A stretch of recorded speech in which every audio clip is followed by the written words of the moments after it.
Good afternoon, everyone. Welcome to our discussion on the Middle East, a year after October 7. I'm Laurie Nathan. I'm director of the mediation program, the Kroc Institute for International Peace Studies. It's a great pleasure to welcome all of you and fantastic to see our students, many of our students here. We have a really great lineup of speakers. I'm going to introduce them very briefly in the order in which they'll speak. First off is Daniel Banora, who's a PhD student in the Department of Theology. And then Banafsheh Kinush, a new friend who's a visiting research fellow at Kroc. Our director, Asher Kaufman, who is the John M. Reagan Jr., director of the Kroc Institute.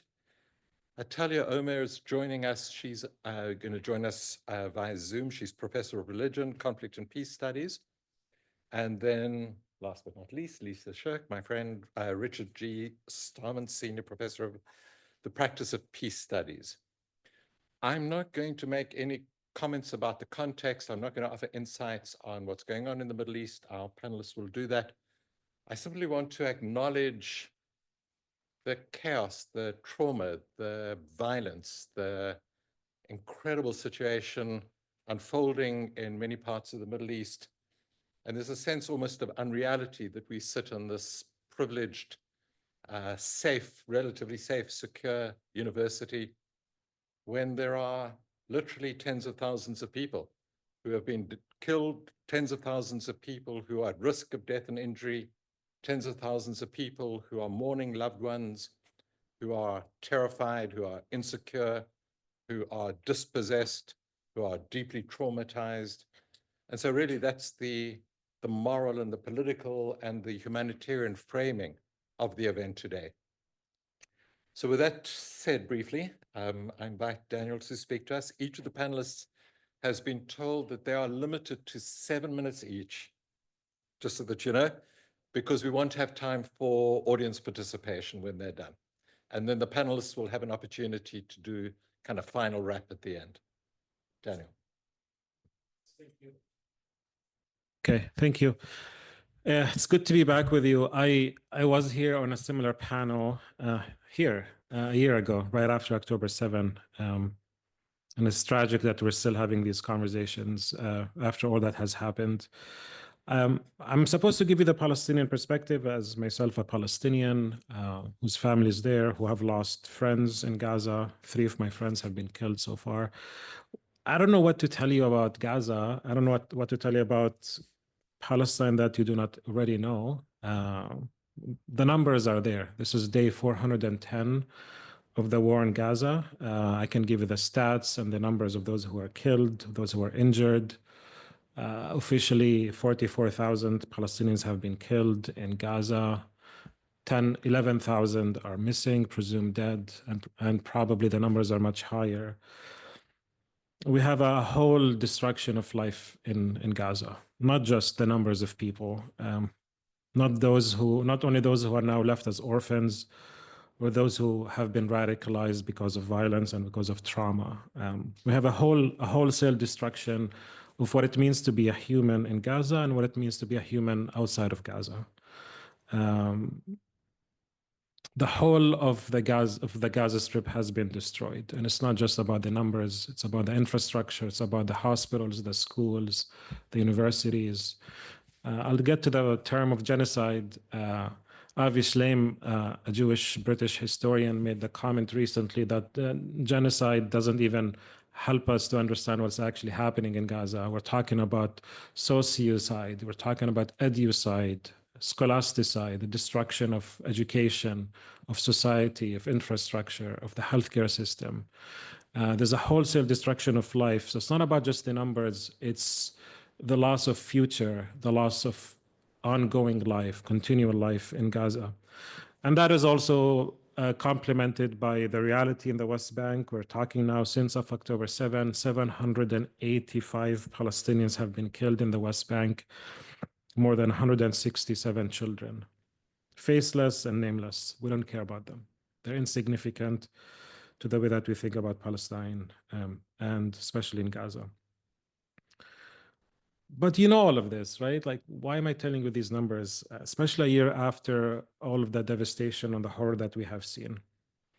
For me, this is a very obvious case of continual dehumanization of the Palestinians. It did not begin on October 8th or October 7th. This has been going on for 76 years. This disregard for Palestinian life, for Palestinian dignity, for Palestinian freedom is the modus operandum here. It's the mode of which the West thinks about Palestinians. They're insignificant. Oppression, violence, apartheid, dehumanization, whatever term you want to give it, is just it's just part of the discourse here that the Palestinian does not matter. The Palestinian man, the Palestinian woman, the Palestinian children, they are not human. And that is what we're seeing here. Hal Alayan puts this in a very powerful essay. Why do Palestinians have to keep auditioning for your empathy? Why do I have to keep coming here on a panel 1 year later telling you, pay attention to the people in Palestine? 3 points here I want to share with you. Obviously, what's happening in Gaza has been considered a genocide, and this is not controversial. This is actually the bare minimum of what can be said. It actually doesn't really describe the devastation and the impact of what's happening. This is presented in a very clear way in the South African case at the ICJ. We have scholars of Holocaust and genocide studies who have declared and concluded this is a genocide. Most recently, we had Raz Siegel, an Israeli historian of genocide studies, coming here on campus and making a very clear case why this is a genocide. The UN Special Committee found that just a few days ago, the UN Special Committee found Israel's warfare methods in Gaza are consistent with genocide, including the use of starvation as a weapon of war. And also a Human Rights Watch report came out recently, a very damning report indicting Israel of war crimes and crimes against humanity. We're just scratching the surface to actually fathom what is happening in Gaza, and it doesn't really tell us the whole story. And more recently, Pope Francis, since we're a Catholic institution here, he asked for an international investigation of genocide in Gaza. Anyone who says anything different is just not telling a truthful story. And if they are, they just do not consider Palestinians as human. And we have to deal with this complicity of those in the West who say that they believe in liberal democracy and freedom and human rights. This is not true. And the Palestinian is just one more savage that has been envisioned in the West. It was a Native American, it was a Black person, it was a Jewish person.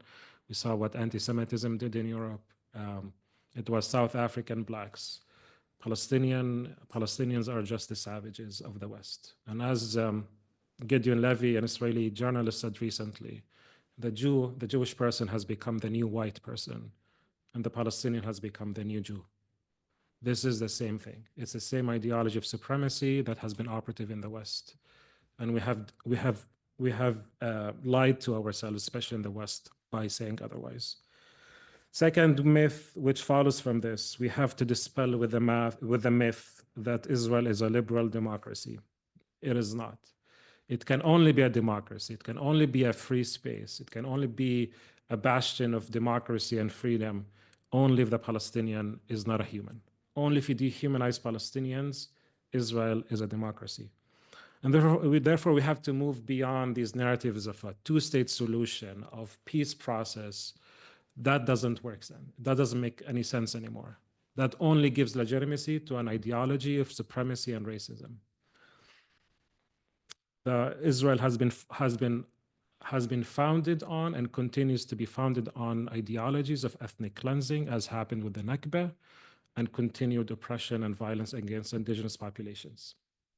A very similar narrative to the story of this country and Canada and so many other white European nations. It's based on ethnic cleansing, and since then has enacted a system of apartheid, of what is called now Jewish supremacy from the river to the sea, and is now conducting genocide, a state of ethnic cleansing, of apartheid, of genocide. So this idea that Israel has a right to defend itself, no, it doesn't. A racist, supremacist state does not have a right to defend itself against the people that it has been oppressing for 76 years.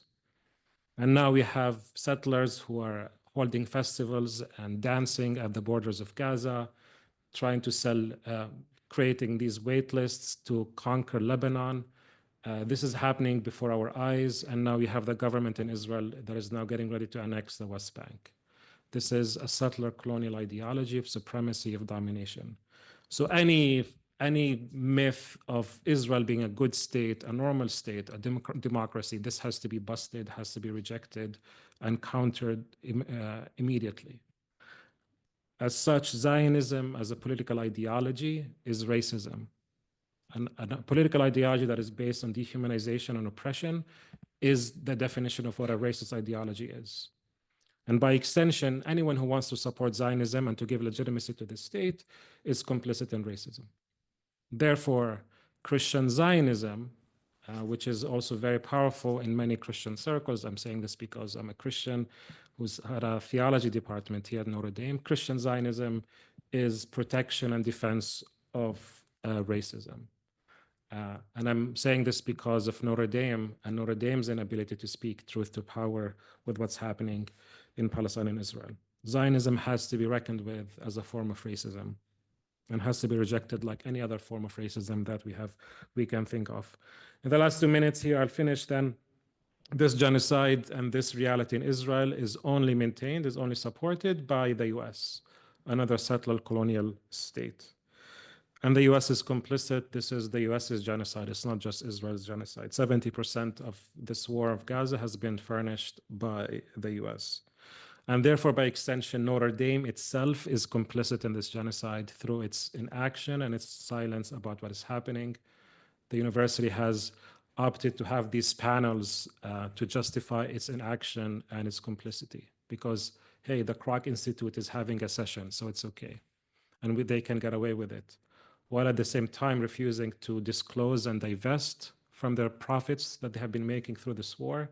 And they have been content to arrest their own students. 17 students are being prosecuted right now because of their civil disobedience and trying to hold the university responsible for their complicity and support of this genocide.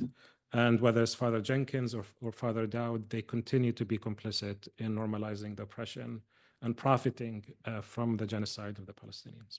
I'll stop here. Thank you.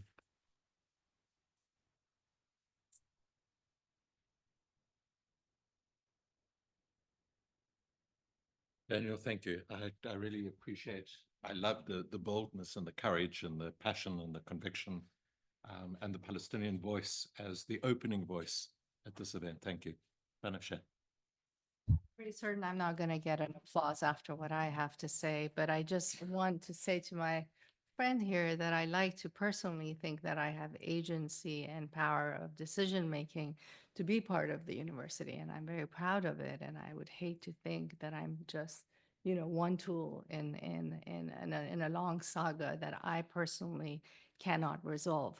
But I can, in my very humble way, contribute to the discussion, if I may, by first thanking Kroc and also the lovely students who I have interacted in the past 3 months. You are incredible. Your pursuits in life are inspiring, and you are bold, and you are international. And I am originally from Iran, so if I may, I'd like to give you the Iranian perspective with the caveat that requesting, especially our students, to recognize that I am delivering the Iranian point of view. My insertion into this dialogue is my analysis. It's very different, perhaps, from what some of my personal views are. And because I also aspire to navigate the world of politics, I always try to keep my very personal views to myself.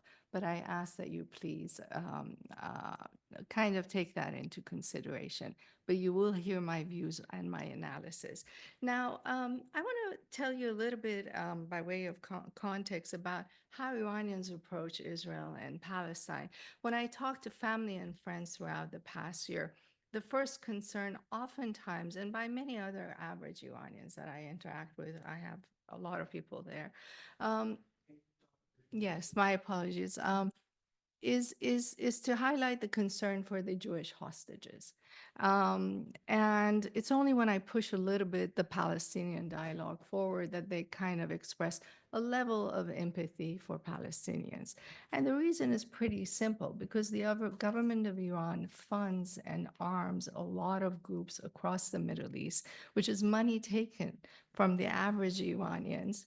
And because most of the average Iranians are opposed to the government of Iran, anything the government does is something that they would not like. And that includes support for the Palestinians in the way it manifests itself through the policies of the Iranian government, the Islamic Revolution of Iran.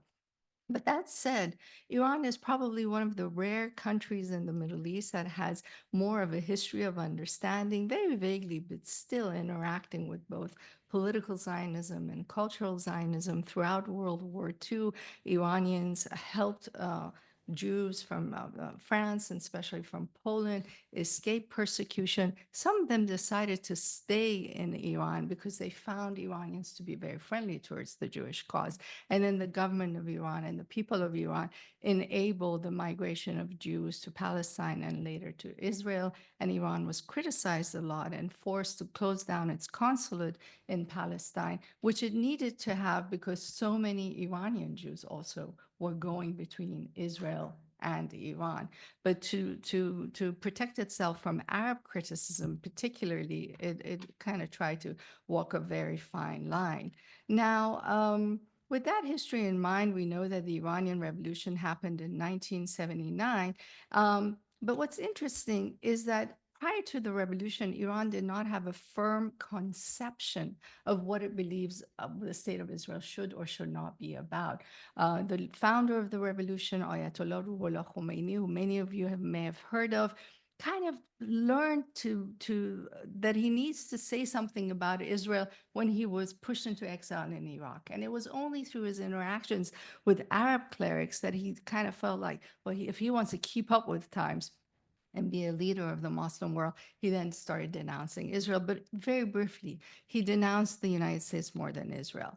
In the 1950s, prior to Khomeini, there was another guy called Ayatollah Kashani, who was the biggest cleric of Iran at the time. And he also came to the conclusion, despite his secret interactions with the Egyptian Muslim Brotherhood, he came to the conclusion that Israel is not a direct threat to Iran as it is to the Arabs, and that it's not in Iran's best national interest to make Israel an enemy. And that's exactly what Iran has always felt.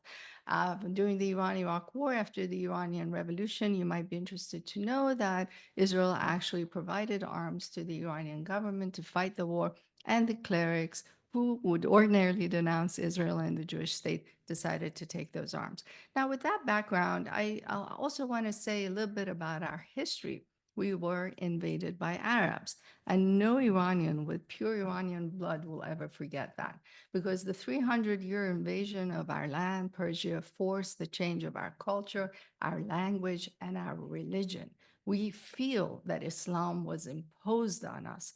Most of us do, not everyone. Now, we might be delusional about the idea, but in my idea, Islam was in a way a colonial force, although at that time we were not really talking about Oriental colonialism the way we talk about Western colonialism nowadays. And it was the Jews who saved our language. They went to Ferdowsi, a poet, an epic poet, who I had the privilege of editing 5 volumes of his poetry into English, and told him, hey, you're so eloquent. Why didn't you save the Persian language? Because the Arabs had forced Arabic on us. And he wrote his Treasures of Ferdowsi, the Shahnameh. So thank you for the Jews who saved our language as well. Now, back to after the revolution, Khomeini basically ditched the idea of funding and supporting Fatah led by Yasser Arafat after the revolution, although Yasser Arafat was courting him because of the reason of state. Yasser Arafat took sides with Iraq. And the minute he did that, even Khomeini decided not to have anything to do with the guy, with him, with all due respect. And the reason is twofold. One is our Persianite identity, and it runs deep in us, even among the veins of the clerics. It predates Islam. And the second is the reason of state, which I want to focus on in this conversation.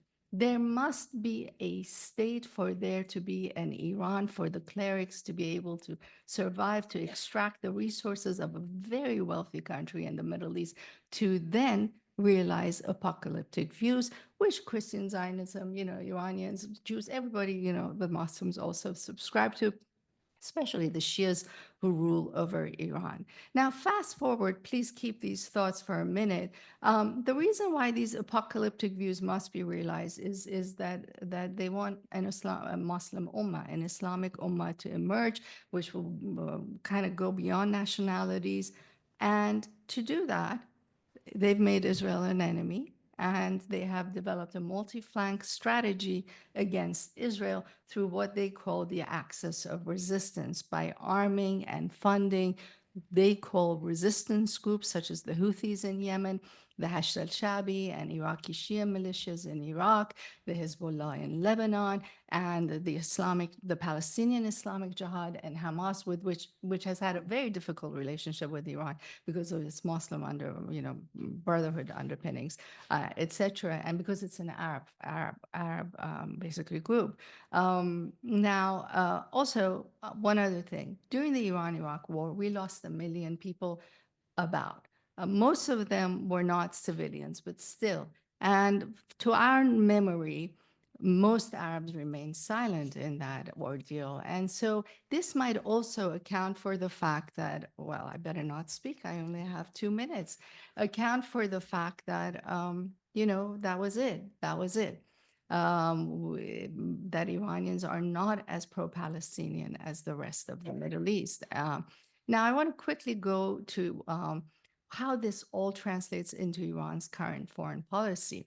Iran desires a war of attrition with Israel, which will tire Israel and allow this multi-flank policy to continue, and hopefully to get the United States to arm Israel to its teeth and also land American troops in Israel, where it will be much easier to fight both Americans and Israelis rather than try and fight America through Washington. Now, this war of attrition is also combined with Iran's nuclear doctrine, which is also bordering weaponization. But this complicates the battleground that Israel is now also leading. Now, basically, Iran's position now, because Israel and Iran are fighting each other, and this is based on some interviews I've done, is that the security of the region, they're very practical, is indivisible. So it might as well basically not, Iran might as well not be destabilized by either Israel or the United States because of its nuclear program or whatnot. And that no fundamental resolution to the Palestinian situation can be sought now. It hasn't, as you said, for many, many decades, but a temporary solution could be had.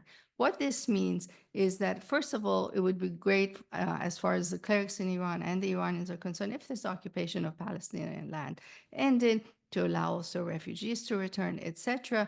But also, if the United States started abstaining from votes in the UN Security Council more to enable humanitarian assistance and a ceasefire. But in addition, Iran believes in a collective resolution of the Palestinian issue. It wants to negotiate with Israel and the United States, not only for itself, but for its members of the axis of resistance in Gaza, in Lebanon with Hezbollah, where it thinks that UN resolutions should be upheld so that UN peacekeepers can maintain the peace between Israel's borders and Israel. In Yemen, it wants Saudi Arabia to sign on to the peace agreement it made with the Houthis.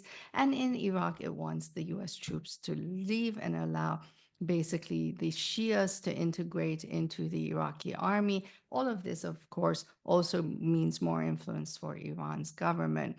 Now, it does also hope that it can engage in some nuclear proliferation negotiations across the region. I doubt if Israel would be in favor of it. It does say that it does not seek to overthrow Israel at the moment, but it also will never recognize Israel and therefore will never enter into a peace agreement with Israel. So with that said, thank you very much for your patience.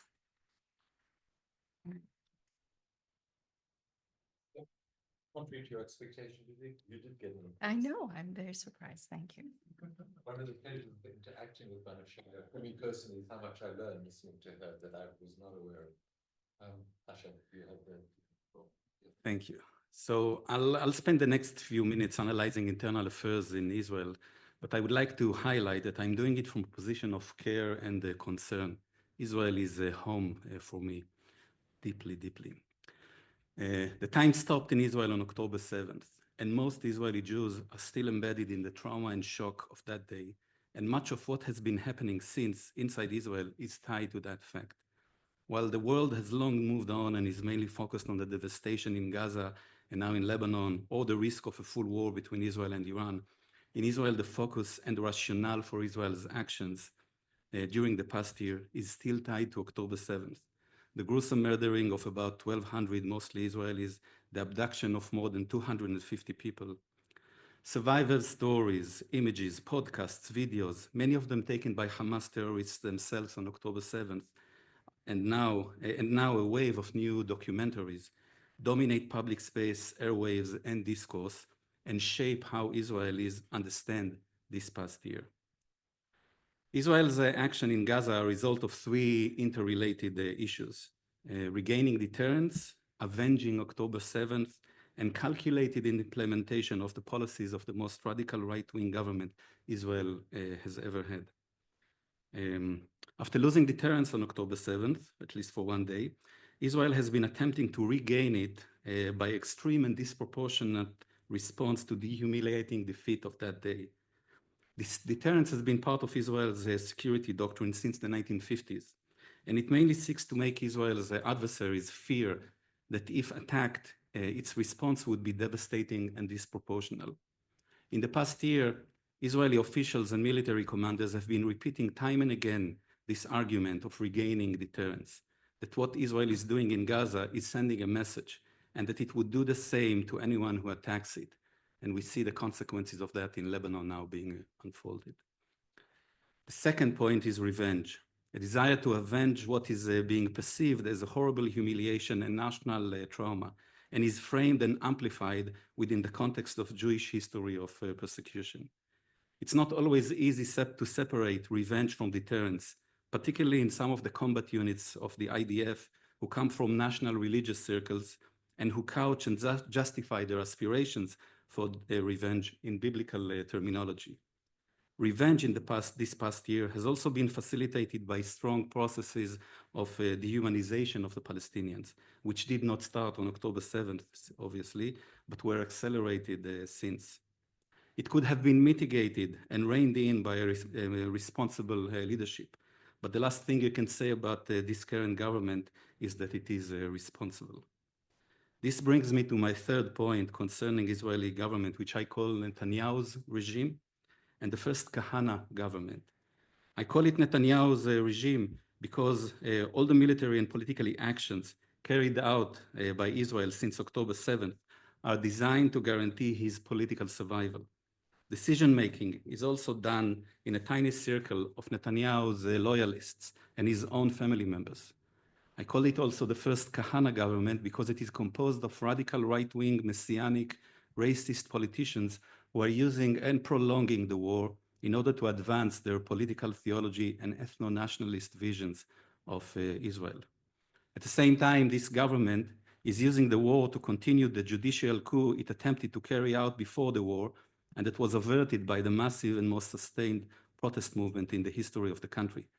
The government very effectively is using the war to advance its attempt at regime coup and continued expansion of the settlements in the West Bank and Palestinian dispossession there.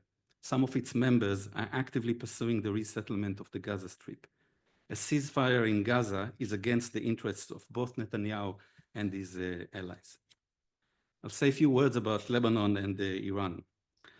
There is a good chance we would not be where we are now if Hezbollah did not choose to join the war on October 8th in solidarity with Hamas. That decision sparked the cross-border war of attrition that eventually was used by Israel to devastate the organization and weaken it significantly. Paradoxically, perhaps, the war between Hezbollah and Israel has the potential to transform the Middle East more than the war in Gaza. Hezbollah has been the most important and precious proxy of Iran since the 1980s. It dominates Lebanon by force. It helped Bashar al-Assad win the civil war in Syria, helped Iran in creating a battery of proxies in the Middle East from Yemen through Iraq, Syria, all the way to Hamas in Palestine.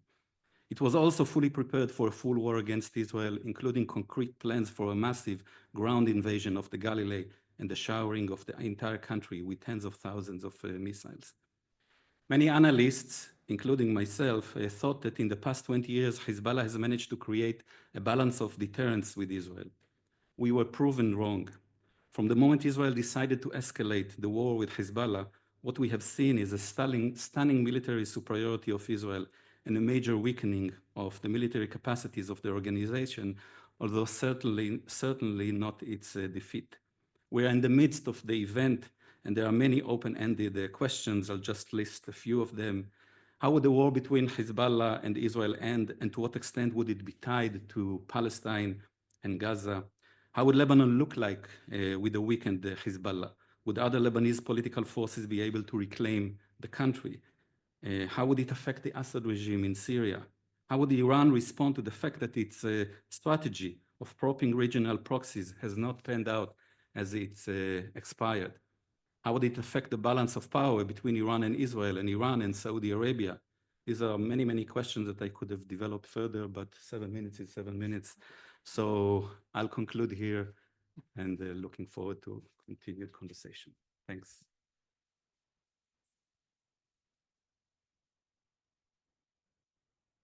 Thank you, Asher. I think for many of our speakers, thank you, Dan. Many of our speakers are putting observations and insights that some members of the audience may disagree with, and we're going to have an opportunity for disagreement and agreement, of course. The audience participation, when we get to that part of today's event, is not limited to Q&A. If you wish to make your own comments, you're going to be welcome to do that. That said, Atalia, I hand over to you on Zoom, 7 minutes. Okay. Thank you.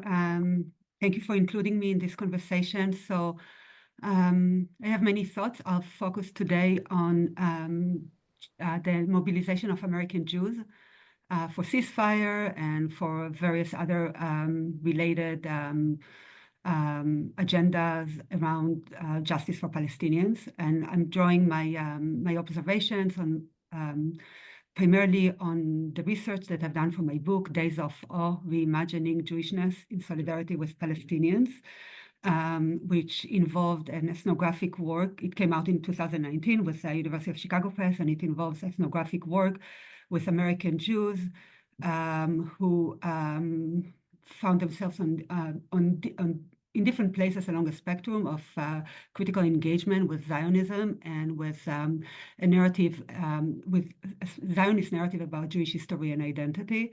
I trace in the book, again, through ethnographic work, in-depth interviews, and participant observation, process that they have termed process of unlearning and kind of re-scripting what it meant for them to be Jewish outside a particular narrative of Zionism, that Israel, in one way or another, is speaking in their names and is a guarantee for their safety. And there are other multiple dimensions for this process of unlearning. And I've two key findings from the book is that this process for American Jews I was very interested in what led them to kind of change their sense of affective loyalty. And I've traced that this process is relational, meaning often they were confronted directly with the realities and histories of Palestinians, and recognizing that this is being done, that the realities that Daniel spoke about so eloquently is something that has been done in their name. And so it was a process of relationality. They felt directly complicit in the realities of Palestinians, the realities of dispossession, of domination, and lack of and unfreedom. And also this process pertaining to the fact that of their own situatedness in the context of the United States and the kind of issues in the United States, that process has also entailed an intersectional learning. So an understanding that fighting against, being a part let's say, Black Lives Matter, means that they also need to make a stance with respect to the struggle of Palestinians.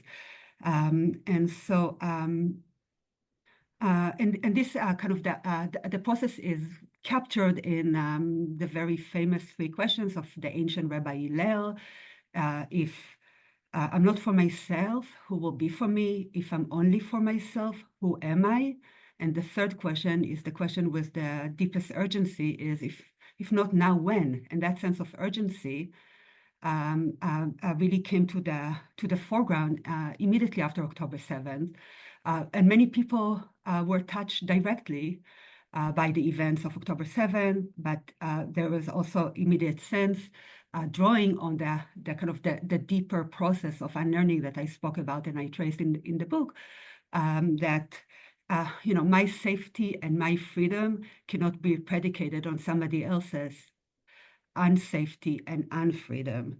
And so we saw immediate mobilization in the hundreds and thousands for ceasefire, for immediate ceasefire, with kind of slogans like "Never again for anyone." So recognizing that Palestinian lives matter, and don't weaponize my grief, recognizing again direct and often intimate relationships to the event of October 7th, to the death and killing of October 7th. So so you couldn't see such massive mobilization that also entail very coordinated action of civil disobedience, for instance, shutting down Central Station in New York, doing a massive protest in Wall Street, most recently in Congress, with a lot of arrests, people taking arrests, and engaging with a sense of urgency and mobilizing in such a way that also, as Americans, because as taxpayers, and Lisa will talk more about that, and as Jews, and so you have massive mobilization, the emergence of a new movement called Rabbis for Ceasefire, that is building on some of the repertoire of the movement that predated October 7th and the event after October 7th.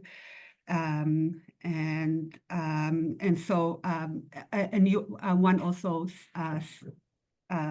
seeing this, when I say mobilizing, using or drawing on the same kind of repertoire, you see throughout the year now. Unfortunately, we're talking about more than a year, and while time stopped for many Jewish Israelis on October 7th, we are talking about now at least 44,000 Palestinians killed in Gaza, and we're not even encompassing in this number all the other losses.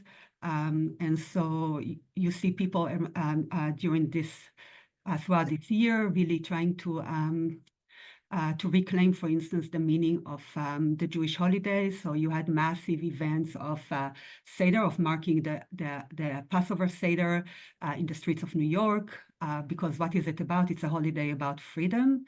And many people, many Jewish people, really wrestle with, what does it mean to mark freedom from slavery, from oppression, in a context of genocide, and that is being done in our name and presumably for our safety. So you had that, and in fact, the encampments, and I'll conclude with this because I really am interested in the conversation that we'll have.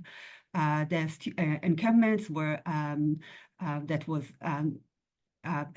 unfolded on campuses last spring and were led by students, were deeply, deeply intersectional. And one of the first kind of iconic images that emerged from the student encampment was on Passover, because this is when the encampment started at Columbia, the first one. And you see Jewish students and Palestinians and you really see kind of the embodiment of the intersectional movement, marking the Seder, marking the holiday of, marking the story of liberation from slavery to freedom in the context of what they called, the encampments were called liberated zones. And that these were places of, I had the great honor to visit two encampments, one at UC Davis and one at Harvard. And the students welcomed me into the encampment and said, welcome to the liberated zone. And I sat there and in a tent and was looking at the books in the library tent. And then students invited me to do Kabbalat Shabbat, to mark the Shabbat in the encampment. And it was very meaningful, very intersectional, and really deeply consistent with the findings that I've observed that emerged from my research for my book, Days of Awe, Reimagining Jewishness in Solidarity with Palestinians. Now, of course, the fact that there were so many Jewish students in that space of solidarity with Palestinians, trying to put pressure on our universities, and beyond that, the sense of urgency, if not now, when, because of what we see live stream from Gaza, and that again, presumably is being done for Jewish safety. This kind of intersectional solidarity movement was, of course, countered with repressive techniques that also, like the movement, built on an infrastructure that had already been in place, and that I also place in the book, and there is a lot to talk about, of delegitimizing Palestinian narratives, denying Palestinian narratives, conflating Israel with Jews. This is again, kind of the Zionist logic and the hegemony on Jewish history and Jewish meaning and Jewish lives and experiences. And there had been already in place before October 7, and it has accelerated since, really also an concentrated effort to not only delegitimize and repress, but also outlaw. I mean, there have already been efforts to litigation, but now it is accelerated, and so it is within. So this is also highlight the fact that while yes, there has been ongoing genocide in Gaza that is entirely consistent with 100 years of, as the Palestinian historian Rashid Khalidi calls it, 100-year war on Palestine. While we have that and it is being live streamed, there is a whole other front of the war, and this is the front of narrative and massive efforts to control the narrative. I'll stop here. Thank you. Yeah, Talia.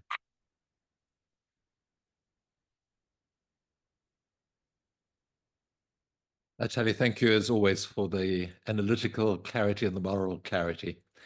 Lisa.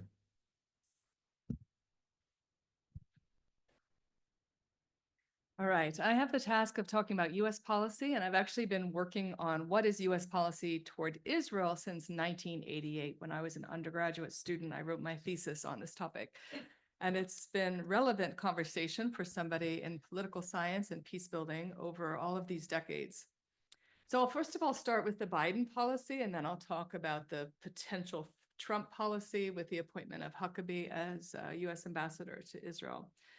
I think the traditional U.S. policy stance really dates back to 1948 and the creation of Israel, and really even preceding that with sort of the rise of Christian nationalism and Christian Zionism in the UK, when Palestine was still a British protectorate, and the British and then the UN decided to split up this land and give half of it to Jews, really with not the input of Palestinians.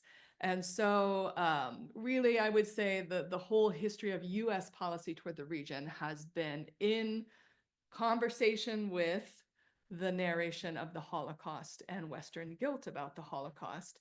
And unfortunately and unfairly, Palestinians have been made to pay the cost for what Western Christians did to Jews.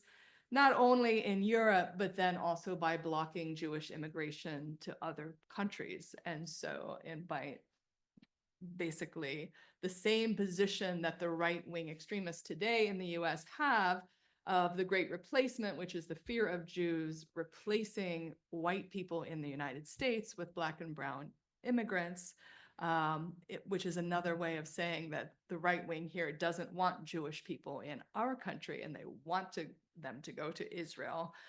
So it's this sort of weird pro-Israel policy, which is at the same time deeply anti-Semitic. That's not even getting into the theology of Christian Zionism, which expects all Jews to convert at the final days of the Armageddon. My basic point here is that Palestinians have been forced to pay for the crimes of Western Christians, and that has continued basically as the main theme of US policy over the last 7-8 decades. Weapons sales to Israel have always been at the very top of the list of US aid. The Cost of War Project at Brown University said this year, from last October to this October, it was 17.9 billion in military assistance to Israel, which was a record for any single year. Of course, the US has faced some internal debates over this. Some lawmakers proposing measures to block certain arms sales of certain kinds of weapons, like the 2,000-pound bombs that are landing on Gazans. Biden has been very reluctant to criticize or apply those human rights criteria. I worked for 10 years on Capitol Hill in Congress with a broad coalition of human rights groups on this in the early 2010s, where we were trying to apply the Leahy Law, which is basically tying US weapons sales to human rights standards, not just for Israel, but across the board. So trying to make all countries equal in terms of how do we evaluate their human rights record and whether the US is going to be selling weapons to them. This year, the US has also provided humanitarian aid to Palestinians. Again, from last October 2023 to September 2024, the Biden administration committed over $1 billion in humanitarian aid to Palestinians. Again, that's about $18 billion for military assistance, $1 billion for humanitarian aid. You can see the disparity. Just last week, 8 international aid groups said that Israel had failed to meet US demands for greater humanitarian access to war-ravaged Gaza Strip, where hunger experts say the North may already be experiencing famine. Again, it was Brown University in October of this year that has documented 62,000 Gazans have died of starvation, which is a higher number than those killed documented from the bombs. And as we've noted already, there's very little left of Gaza to destroy with bombs. And because the humanitarian aid has not continued to flow, we are now looking at a genocide by starvation, which is impending. And it's again, it's the world is failing to mobilize and press for. It's the power that Americans have really to stop this with our tax dollars and more of our speaking to our government. The Biden administration, like all the US administrations before it, has pressed for a 2-state solution. Where this became particularly tricky under both Biden and Obama is it was very clear that Netanyahu and the ruling coalition in Israel had abandoned the hope or the desire for a 2-state solution and were moving toward annexation through legal channels and from what was happening on the ground. And the US really just looked the other way with all the evidence that was coming in that Israeli leaders were abandoning any hope for a 2-state solution, but the US kept insisting that's what it wanted. In terms of diplomatic engagements, the administration has been actively engaged in a multifaceted approach to broker a ceasefire. And most of the protest groups here in the US have been pressing for a ceasefire. I found it a little strange, honestly, because our government was asking for that too. And clearly we did not have the power as the US government to get the ceasefire. So I was hoping that the US-based peace movement would really focus on taxpayers and the power of taxpayers, which is an appeal also to right-wing Americans, that a very high proportion of our international aid is going to bombing Palestinians and to Lebanese people. where this is like when we're talking about strategic nonviolent action and developing a strategic communications plan and tactics that have an actual chance of affecting real policy, I feel like this demand and this tactic would have been much more effective. Let me go now quickly to the Trump administration. As you know, last week, Trump appointed Mike Huckabee as U.S. ambassador to Israel. He is a Christian Zionist and very strongly believes that the whole region, the greater Israel, from the Mediterranean Sea to the river, to the Jordan River, must be a Jewish supremacy, Jewish control, in order for Jesus to return, in order for the end times to happen. This is a theological belief that now the ambassador holds. Christian Zionism has taken a very anti-Palestinian stance throughout the last 100 years, basically justifying that Palestinians have to be removed. We have little hope that he will have a moral impetus to stop any sort of genocide or any sort of starvation tactic against Gazans and people in the West Bank. During the previous Trump administration, of course, Trump's son-in-law, Jared Kushner, texted regularly with Saudi Arabia's Crown Prince Mohammed bin Salman. And after Trump left office, there was sort of all this private equity. So sort of the idea of the first Trump administration was to make peace and normalize Israeli relations with the region without involving Palestinians at all. It's an erasure of Palestinians. And so it looks as if this will also be happening in the next administration.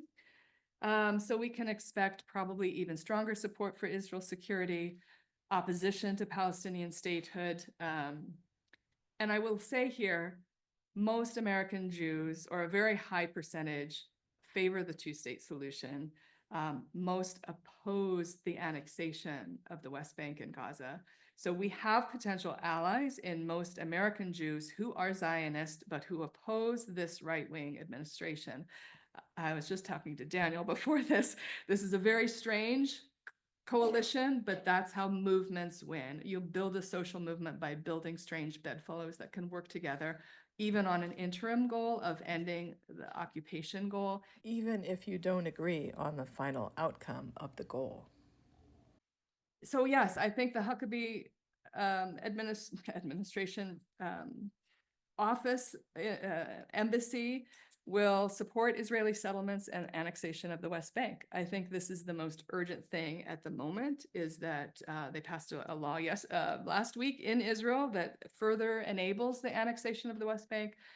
I think things are about to get much worse, and I think that our nonviolent social movement strategies in the United States have to get much smarter about what is actually possible and how we're going to build coalitions here. Thank you. Great.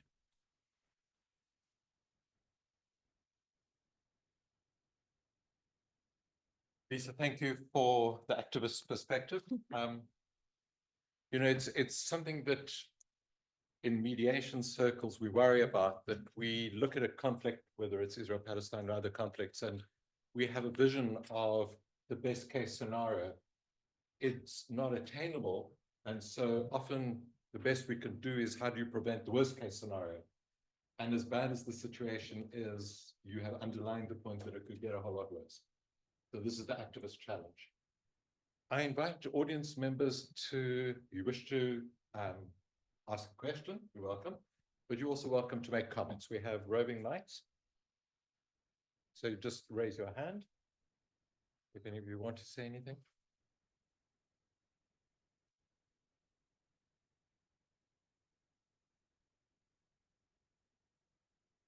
This we were very convincing. Yes, there you go. Please. The microphone. I'm coming. Yeah, sorry. Thank you for this event, and I really enjoyed all of your perspectives on this ongoing conflict. So I want to particularly make a comment on Ms. Banafsha and what she said about the Persian language and how Jewish people like safeguard the Persian language. And I think, and I was thinking that we should also not forget the contribution of India in preserving the Persian language. So like we have a very long legacy of Persia in terms of language, literature, culture. Even in art and architecture, you see the marvelous buildings in New Delhi and around the built during the Mughal Empire. So we have the Delhi Sultanate, which started in around 13th century, and then we have Khilji Empire, the Tughlaqs, and then we have the Mughal Empire, which is around like 2 or 3 centuries long in India, and it lasted around like 1857 when the British invaded India. So, and throughout that year, we have produced so many literature in Persian language, and surprisingly, during that period, Persian was the official language of those Delhi Sultanate and Mughal Empire. And even in Indian madrasas, students even study Persian as a language and literature. So yeah, we should not forget that also. And I wanted to ask you a question also, like you said that Arabs invaded Iran, and it was a kind of brutal invasion. They attacked on your religion, culture, and everything. So do you think that it is the same kind of invasion which the Jewish people did with the Palestine? It's kind of continuous kind of illegal occupation and the kind of continuous invasion. So do you think any kind of similarity between those? Thank you.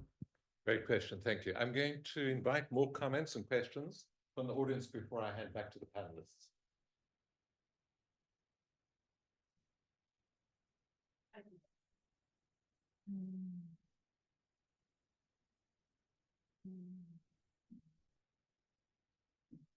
Thank you. Just a very general question to the panel.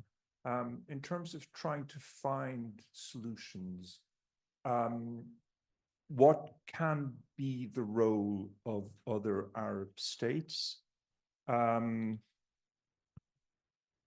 we even envision Arab states speaking with a single concerned voice about the Palestinians? I mean, you know, the last speaker referred to the attempt by the previous Trump administration to reach out to some other states in the region without addressing the Palestinian question.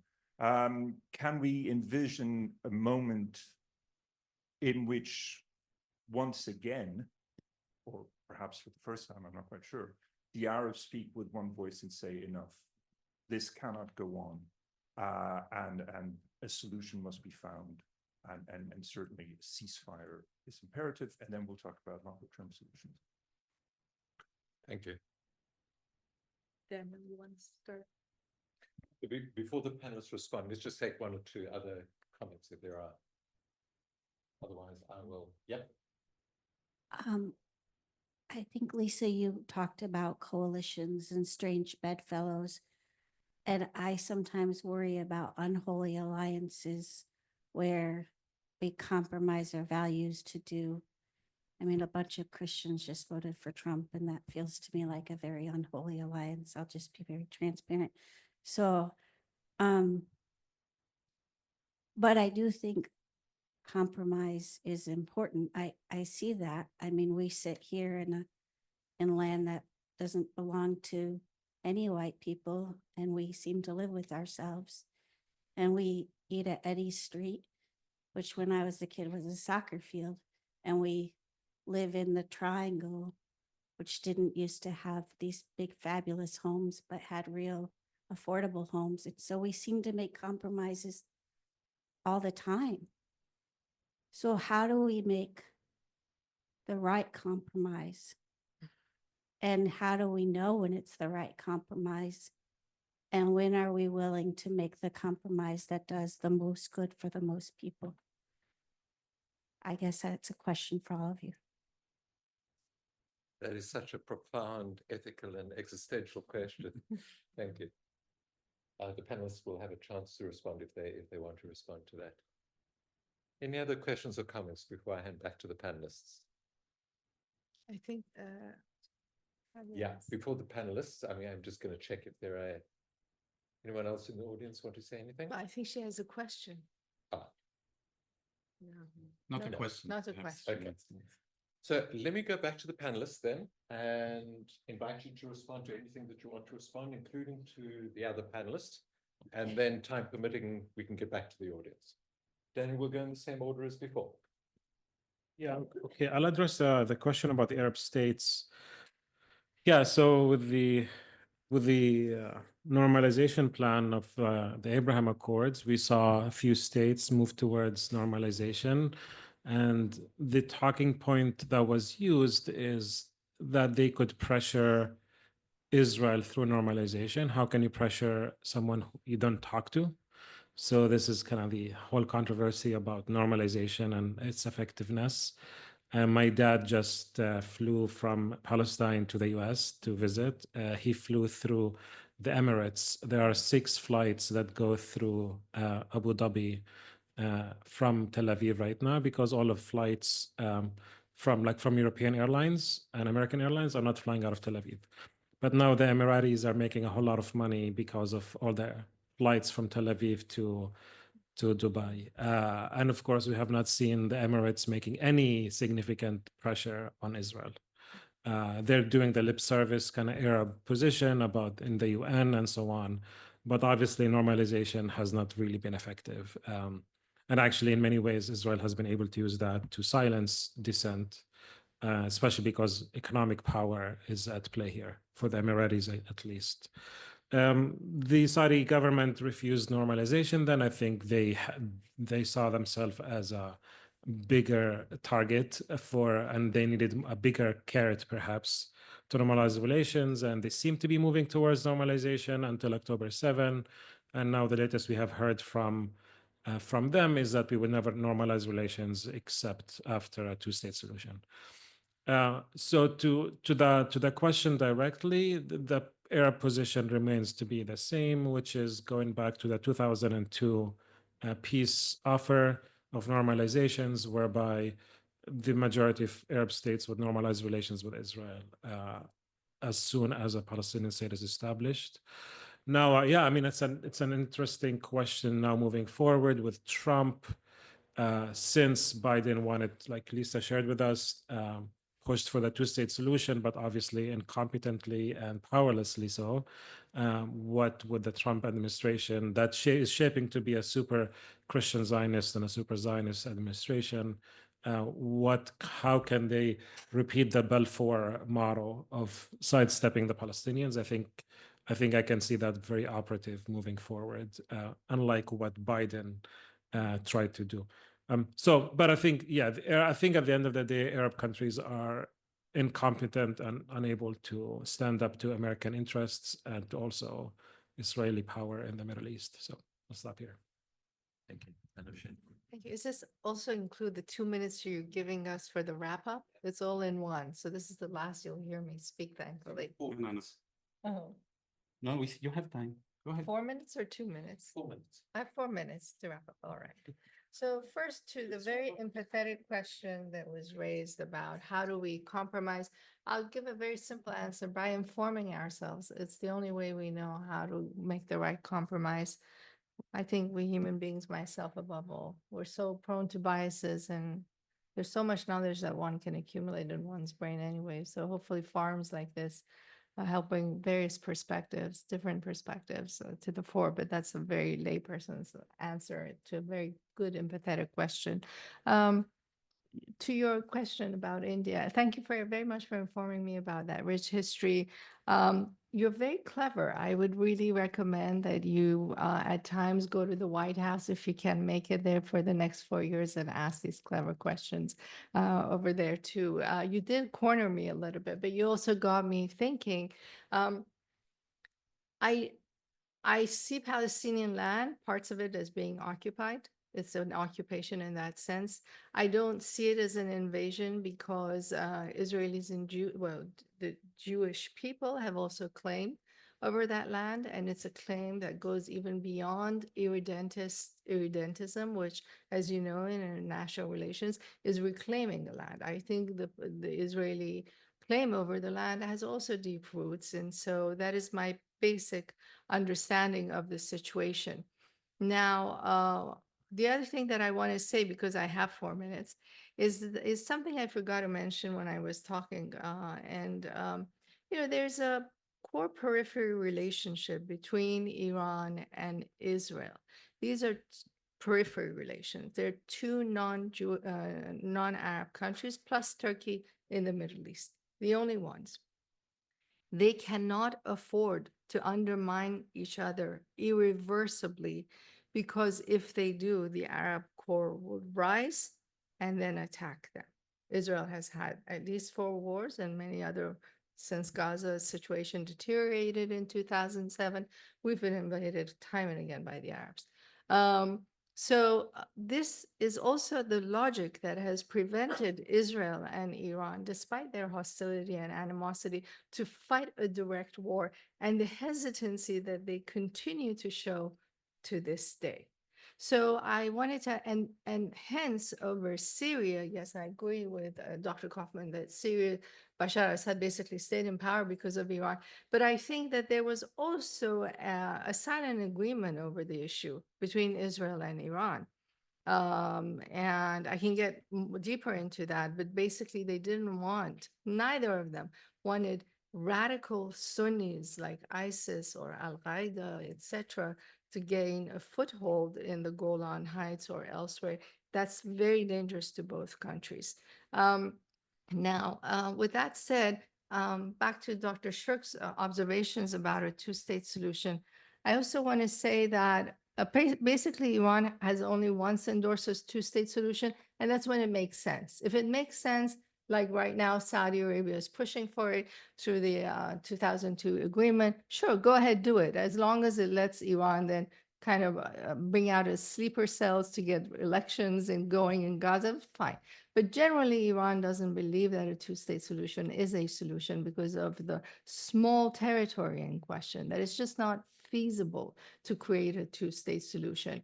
I personally think, I'm not in favor of war or taking Palestinian lands, but I personally think, Israel will never have safety, whether it goes down the dual state solution or a single state solution. But speaking of relative security, a single state solution will be safer for Israel because it basically blocks Iranian access into the West Bank and the Gaza Strip. Now, with that said, I think I've covered the geopolitics, except to say that Iran's current position is also a unified governance for Gaza and the West Bank. Ultimately, back to the question of Zionism and Christian Zionism, because so many of our speakers raised it. I also want to add one other thing. The way the Shias look at the end of time is not the conversion of the Jews into Islam or Christianity. They believe that the good Jews can live side by side with the good Muslims, and hopefully Jesus will arrive with the Mahdi. And if he does, I'd like to meet him. But that's it. Thank you very much. That's a great introduction to Asher's closing remarks. Yeah, so I have a lot of thoughts. I'll start, I guess, with a topic I'm not an expert on, and that is Iranian nationalism. I teach a class here on nationalism in the Middle East in general, and one of the case studies is Iranian nationalism. And I'm reading texts of others who are experts on, I'm reading with the students texts of others who are experts on Iranian nationalism. And nationalism is a peculiar thing. With regards to Iranian nationalism, the anti-Arab streak is really, really interesting and fascinating. Within Iranian national psyche, almost, there is this perception that Iran, that the linguistics behind the word Iran, that it is associated with the Aryan race, like in Germany, Persian being an Indo-European language. So there is this notion within Iran about Iranian belonging to the Aryan race. And what is fascinating for me and really also peculiar is that some Persian Jews adapt this notion of belonging to that Aryan race as part of their broader belonging to the national national community, Persian national community. This is just as an anecdote of really the peculiarity of nationalism and national identities and the twists and turns that you can get by going there. A few words about the Arab position. I mean, there has never been one unified Arab position. The reason why we have the West Bank the way it looks right now is because Israel and Jordan colluded together in the 1948 war over the partition of the land. It was an understanding, and the only place where they disagreed about who takes what was Jerusalem, and the only place where in the 1948 war where Jordan and the Jewish and then Israeli forces fought one another was over Jerusalem. And the Jordanian forces won all three battles. This is why the nascent Jewish state didn't get the old city. But otherwise, the shape of the West Bank is a product of cooperation between the newly established state of Israel and the Hashemite kingdom of Jordan.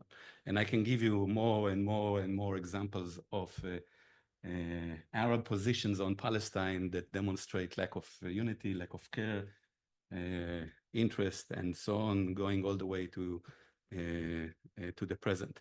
And there has always been a gap between leadership and the population, always a gap between how the leadership of different Arab states understand Palestine and Israel, and how the populations underneath understand them.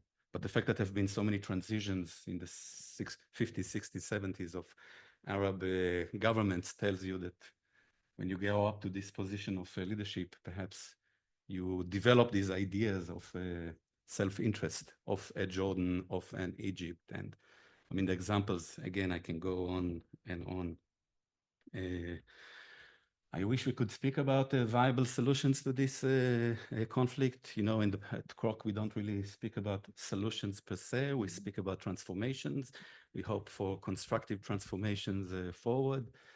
I myself subscribe to this movement that is called the Land for All, that recognize the fact that there are two viable national communities in this land, and whatever political confederation of sorts, these two national communities have to be reckoned with, have to be addressed and recognized. But we are not even close to getting to the first path towards there. I'm also very much of a pragmatist, and I can think about horizons, but I also think about what's tomorrow. And tomorrow, yesterday, a year ago, a ceasefire had to be reached. And I'm with Lisa on that the key is here in the United States, because you will not get, the key is not in Israel now. As I was telling you, I mean, my understanding, the current government of Israel has no interest to stop the war in Gaza. If you follow what is happening in northern Gaza, there is an active process of, it's not even ethnic cleansing. It's not just cleansing the population, but it's leveling down of northern Gaza, the installation of bases, Israeli bases, long-term bases, not just, you know, improvised tents. The government is instructing the army to get ready for a long stay in northern, at least in northern Gaza, and who knows what will happen when that happens. I mean, interestingly, going back perhaps to some issues that I was hinting to, the army, at least the leadership of the army Central Higher Command have been saying, we are done militarily in Gaza. We are ready for a ceasefire. But the political leadership, primarily Netanyahu and his Kahana ministers, are following a different policy, because it's part of their agenda. It's part of Netanyahu's strategy to stay in power. And I think for him, perhaps it is more than just even to stay in power. Perhaps it's part of his own ideology. So we are in a terrible, terrible situation. Yeah. Thank you. Italia. Yeah, there are so many threads to work with. I will also underscore the point about the the US has the keys. I mean, because it underwrites the genocide and has underwritten the occupation and through a variety of mechanisms. And so there is a lot of emphasis that should be put there. And this leads me to kind of the whole discussion, the questions about compromise and also the use of the word we. How do we make compromise? How do we compromise? And I want to connect it also to the question of the role of the Arab states and so forth. And just to highlight, to illuminate the fact that once again, Palestinians are decentered from the conversation. It's about, I mean, the conditions need to be in place to remove kind of the boot off their necks for Palestinians to recover from many decades of intentional policies that, by the way, happened and accelerated under the framework of the so-called peace process that was ongoing for 30 years, from 1993 to 23. And September, right before October 7th, we marked the 30-year anniversary of the Oslo Accords. And the depth of fragmentation, where you have at least 5 different geographies of Palestinians, the Gaza, the refugees, West Bank, and within there you have like a very intricate infrastructure of identification cards. You have the residents of occupied East Jerusalem, and the Palestinian citizens of Israel. 20% of Israeli citizens are Palestinians, and so so a key question to ask is how to defragment. That would be the transformative act. When Asher talked about transformation, the transformative act will be to think of defragmentation. Many Palestinians do and have been thinking about transformation and defragmentation in this respect. And I wanted to say another word about Christian Zionism.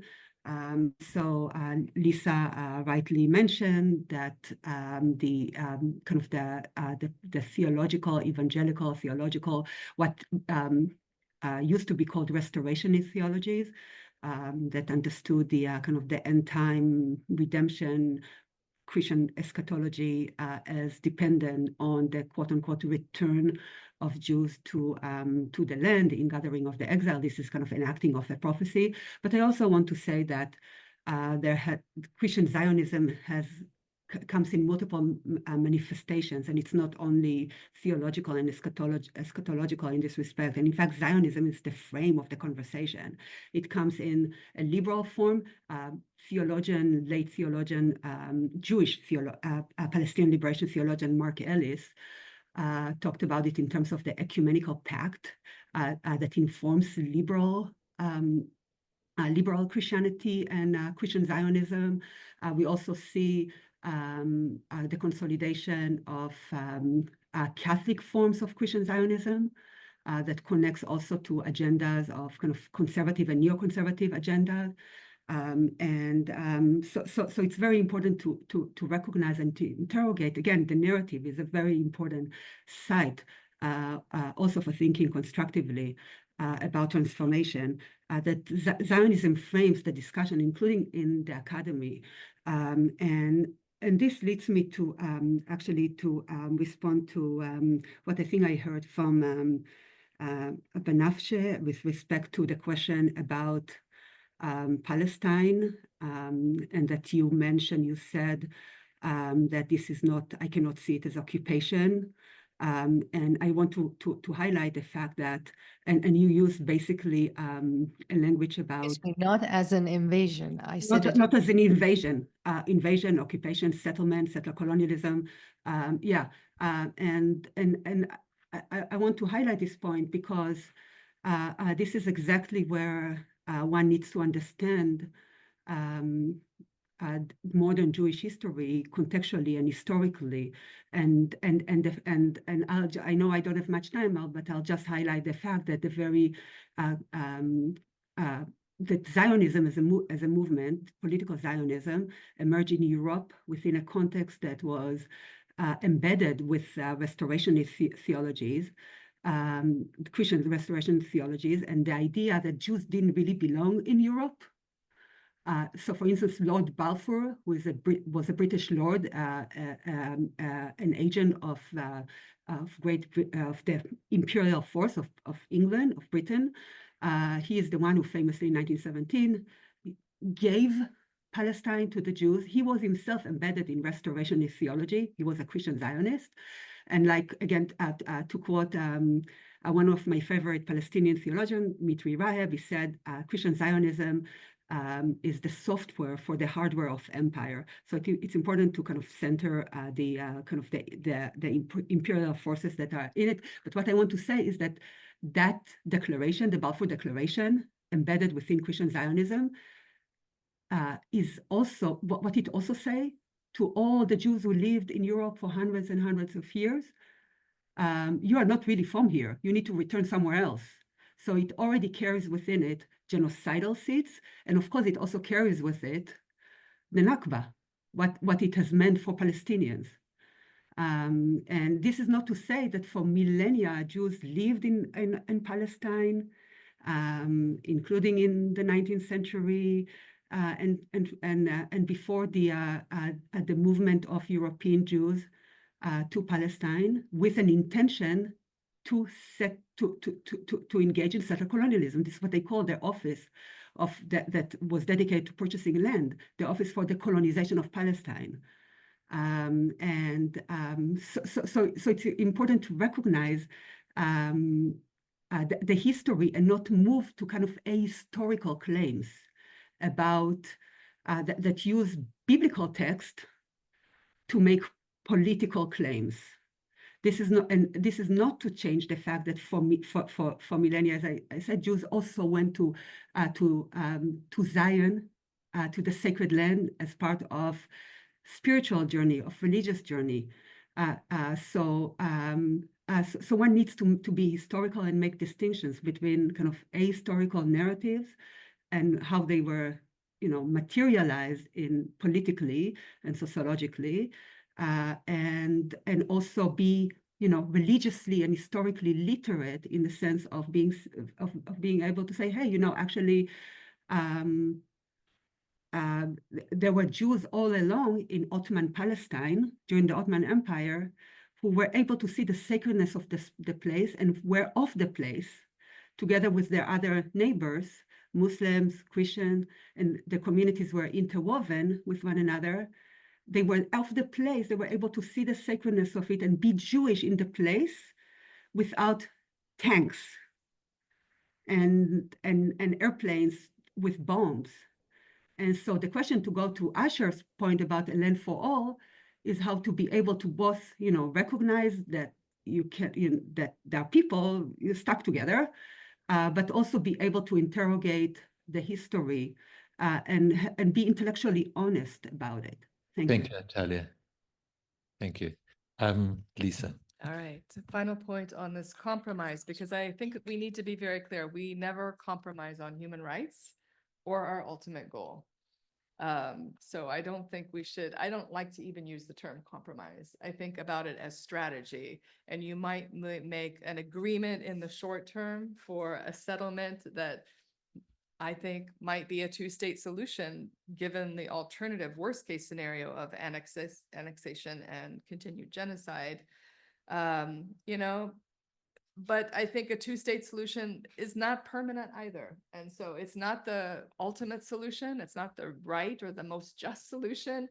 I think if we look at a 20-year, 50-year social transformation, it might be an intermediate stop to build trust and to defuse and to start creating and building something that might be able to be an equal binational state that is united in the long term, and maybe returns to the name Palestine and gets rid of the colonial Zionist and weaponized approach that is what we see now.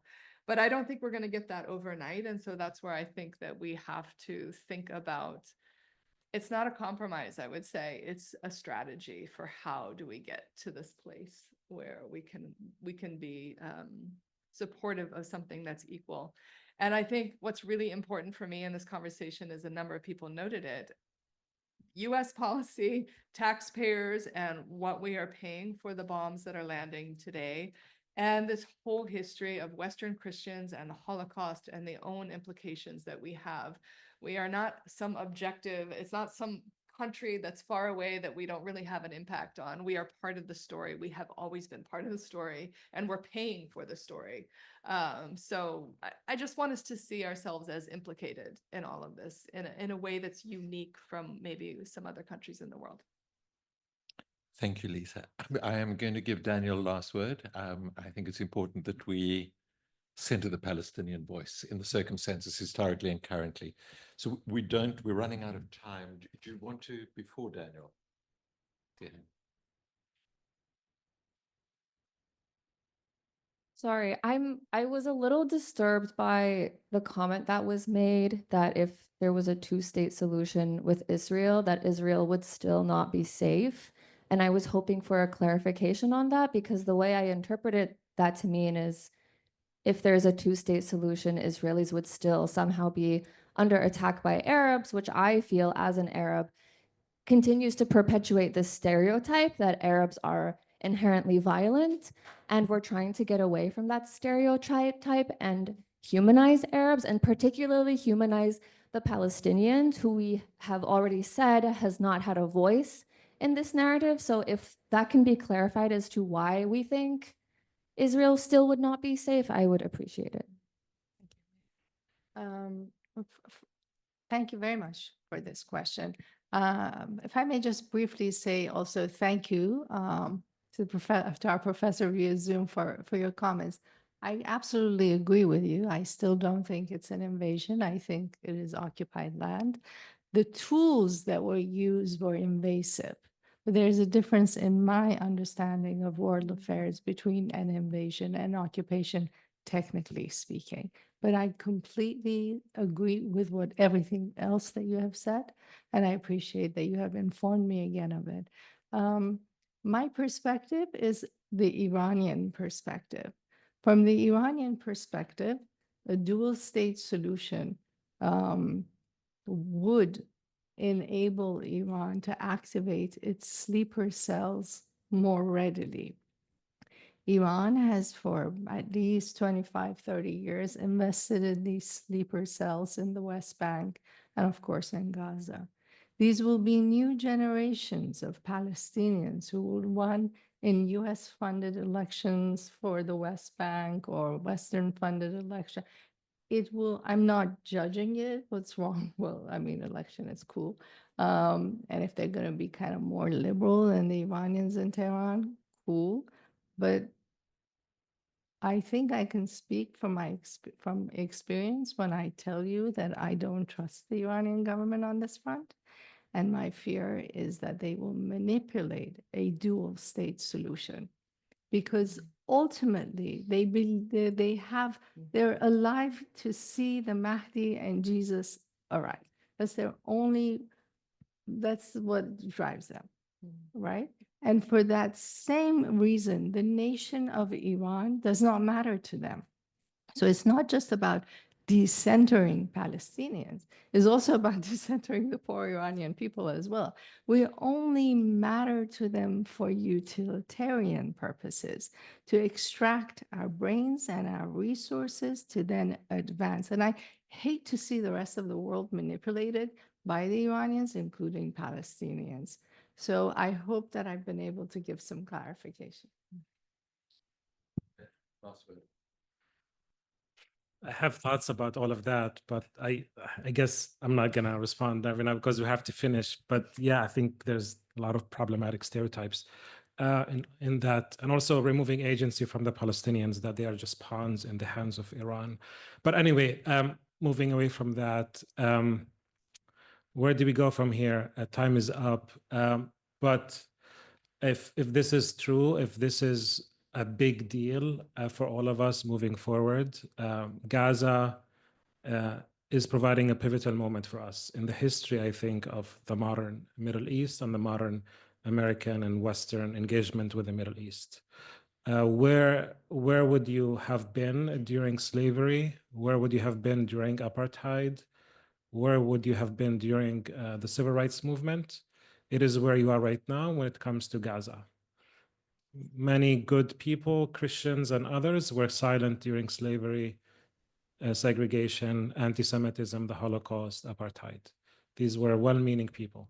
Maybe some were informed and educated and some were bigoted, but the majority was silent. So now ask yourself, where are you from the genocide and the ethnic cleansing and the settled colonialism of Palestine? I don't think this is an important moment in history as it was during the Holocaust.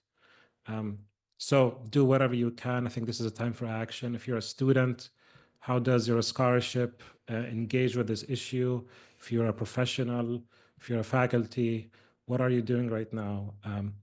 And just like Jewish allies have told us, not in our name, I think all of us here could also need to step up and say, not in our name as Americans, and we need to step up and work for a better future for both Palestinians and Israelis. So I'll stop here. Thank you.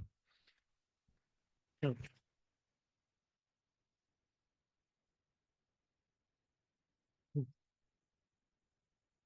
This remains to thank the audience. Thank you for your participation. Thank you very much to the panelists. And thank you to all our great colleagues at Kroc that have put this event together, seamlessly working hard behind the scenes. We really do appreciate you. Thanks all very much.